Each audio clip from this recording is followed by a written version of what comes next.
to be reading from The Treasure of Pelican Cove, Chapter 4, Spades and Shovels. "Can we, Granny?" Elizabeth Ann asked. Paul and Jimmy watched her hopefully.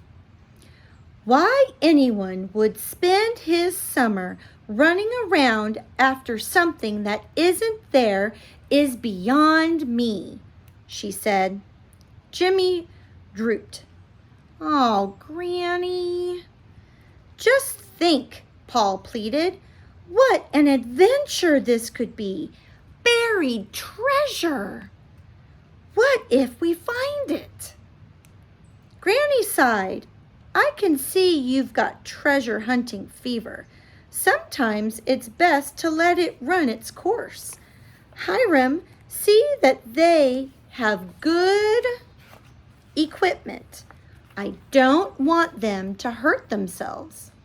"Thanks, Gran." The thanks came from all three, with an excited hug thrown in from Elizabeth Ann. Then they disappeared toward the storage shed before Granny could change her mind. "Hiram," Granny said sternly, "I'm holding you responsible for those children." "Yes'm," Hiram said meekly. "I'll see they come to no harm." She watched as he hurried around the corner of the house. Then she took the gem inside to clean it up. Armed with shovels and spades, Hiram and the children went down the path to the beach. Blackie scampered ahead of them. "Which way do we go, Hiram?" Jimmy asked eagerly. "Granddad said Pegleg's tracks went this way," Hiram answered. "He led the way along the beach.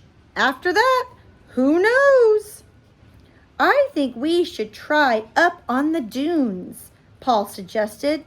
"Maybe he took them up there." Elizabeth Ann objected. It's too hot up there. Let's stay down on the beach." "I bet there's a cave out on the point," Jimmy said. He turned back the other way.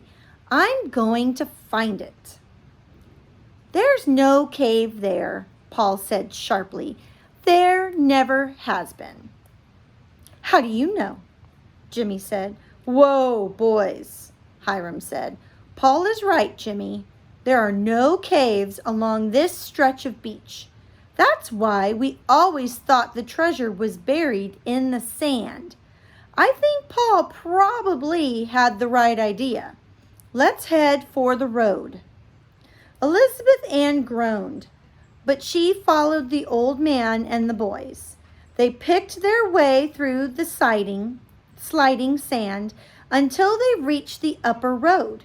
Here, shell and rock were mixed with the packed sand and made the going easier. "Why don't we just stay on the road?" Elizabeth Ann said hopefully. "That wouldn't do any good," Paul replied. "This road has been worked on over the years.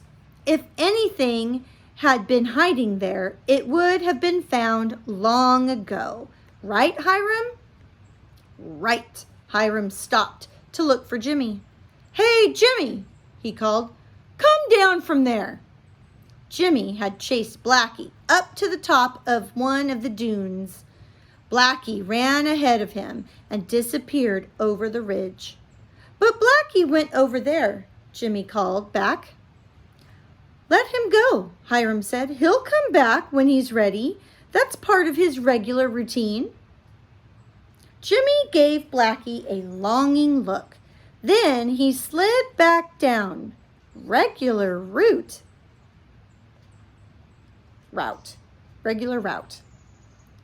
Other dogs have backyards as their territory.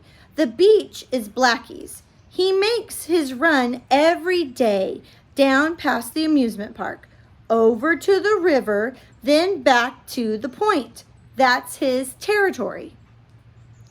Then that's where the jewels are, Jimmy said. What? Elizabeth Ann gave him a puzzled look. He's right, Hiram said, his eyes gleaming. Blackie brought him the ball, you see.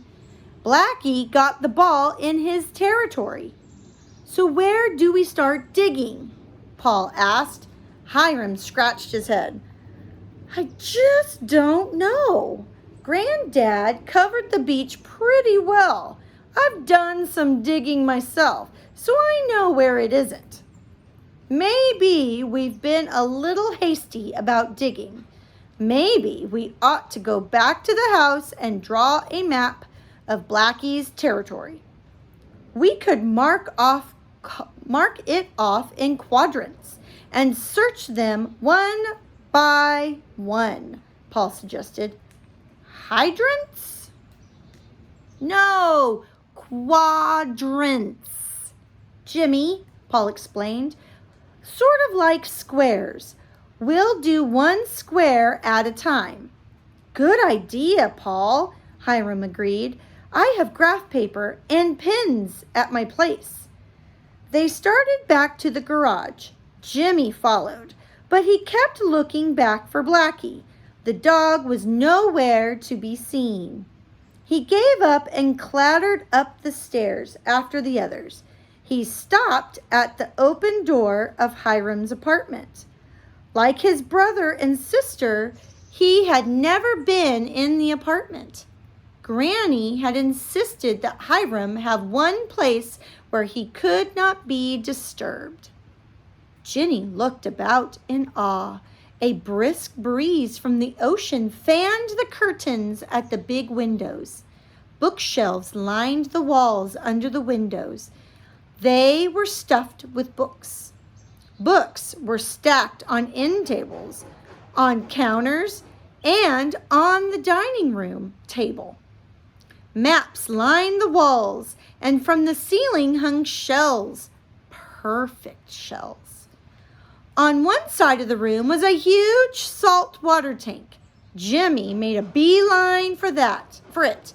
He forgot all about the treasure as he hung over the tank. Hermit crabs scuttled along the bottom. A sea anemone swayed lazily in the water. Coral made hiding places for angelfish and sunfish. Jimmy was poking at a snail when Elizabeth called him. She and Paul were bending over the maps that Hiram had spread on the table. Look, Jimmy, she called. This is Pelican Cove. Hiram made dots at the points that he thought marked the boundaries of Blackie's territory. Then he connected the dots. Jimmy laughed. Dot to dot, he said. Yep, Hiram agreed. He divided the area into 4 parts. Now we have it. You understand that this is just guesswork, don't you?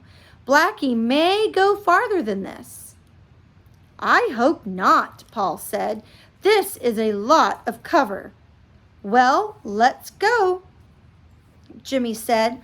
I want to find a red jewel. We can give it to Mom for her birthday. Besides, I want to find Blackie. He was out the door and down the steps before Hiram could fold up the map. Elizabeth Ann yelled for him to wait, and then she threw up her hands. We'll catch up with him, Hiram said. We can see him all the way down the beach.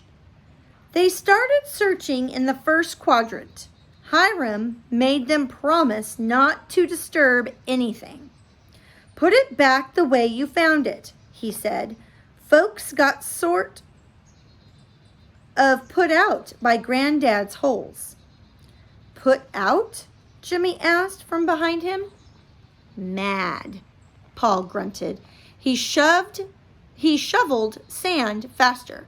I don't think that's a problem. This hole keeps filling up as fast as I make it. he said. Yeah, Elizabeth Ann agreed. She quit shoveling. Didn't pirates mark the spot or something? Good idea, Hiram said. What would make a good landmark? Remember, it has to have been around for a long time.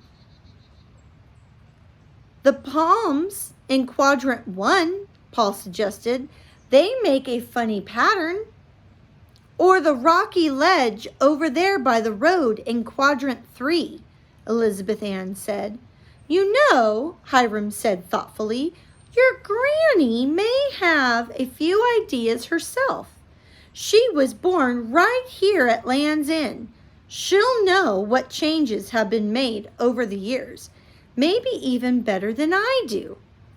Yeah, and she still has that pitcher of lemonade, Jimmy said. Last one up is a rotten egg. He dropped his spade and ran. When the others reached the front porch, Jimmy was coming back outside.